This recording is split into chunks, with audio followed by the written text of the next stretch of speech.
So tonight I just threw together a bunch of leftover fresh vegetables that I had in the refrigerator.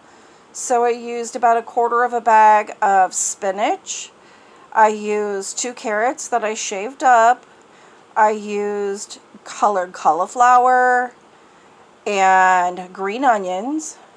I had some chicken breast tenderloins, just about 4 of them. I fried them up and cut them up small and fried the vegetables with it once it was browned. And then I added some dinosaur shaped pasta that I had found for like 49 cents.